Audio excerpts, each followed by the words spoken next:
ये जी सीजेपी का प्रोटेस्ट हो गया, सोनम वांगचुक की हंगर स्ट्राइक हो गई, प्रोटेस्टर्स पे लाठीचार्ज हो गया, पुलिस की पिटाई हो गई और फाइनली तोड़फोड़ और धर्मेंद्र प्रधान जी का इस्तीफा भी हो गया। सारे बवाल के बीच पॉलिटिकल पार्टियों का क्रेडिट लेने की जो होड़ लगी हुई थी वो भी हो गई। राहुल गांधी कहते हैं मैंने करवाया, अरविंद केजरीवाल कह रहे हैं मैंने करवाया, सीजेपी वाले खुद को क्रेडिट दे रहे हैं। अब समझ में ही नहीं आ रहा कि करवाया किसने। सौरभ दास उनके चमचे कॉकरोचों ने बढ़िया जम के पार्टी भी कर ली।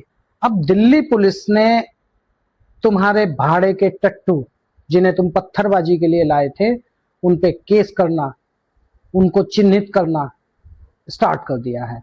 लगभग 2500 लोग चिन्हित किए गए हैं। अब जो भाड़े के टट्टू थे जिन्होंने पत्थरबाजी की, उपद्रव किया, उन पे तो केस होना ही चाहिए और 100% होना चाहिए। लेकिन इन सब के बीच में थोड़े बहुत स्टूडेंट्स भी उसमें फंसेंगे, तो उनकी जिम्मेदारी कौन लेगा जिन्हें तुम बहका के बातों में लाके अपने पॉलिटिकल एजेंडे के लिए तुमने यूज किया है। अब उनको कौन देखेगा, उनके केस कौन लड़ेगा? अरविंद केजरीवाल, अभिजीत दीपके, राहुल गांधी, संजय सिंह, मनीष सिसोदिया, कौन सा नेता होगा? या फिर अखिलेश यादव आएंगे इस केस को उन लोगों का साथ देने इन केसों में? इस तरह के आंदोलनों में ना हमेशा ऐसा ही होता है। जो लोग आंदोलन शुरू करते हैं वो तो बन जाते हैं नेताजी, ना उन पे कोई लाठीचार्ज होता है ना कोई एक्शन होता है।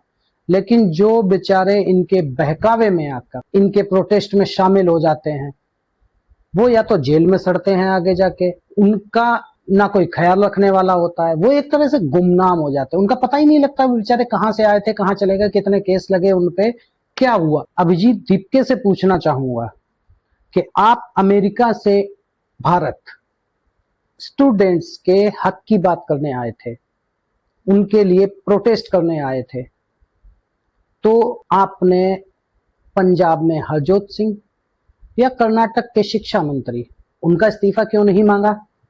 पेपर तो वहां भी लीक हुए थे। या आप राकेश टिकैत की तरह हो गए हैं, जहां बीजेपी की गवर्नमेंट होगी सिर्फ वहीं प्रोटेस्ट करेंगे? क्यों? बाकी राज्यों में जहां नॉन बीजेपी की, कांग्रेस की या आम आदमी पार्टी की सरकारें हैं उनके खिलाफ प्रोटेस्ट करने में आपको डर लगता है? या फिर बात कुछ और है, वही आपके आका हैं क्या? तो वहां के जहां पे आम आदमी या कांग्रेस की गवर्नमेंट है वहां के स्टूडेंट्स का कोई हक नहीं है, इसीलिए तो आप प्रोटेस्ट नहीं कर रहे उनके खिलाफ।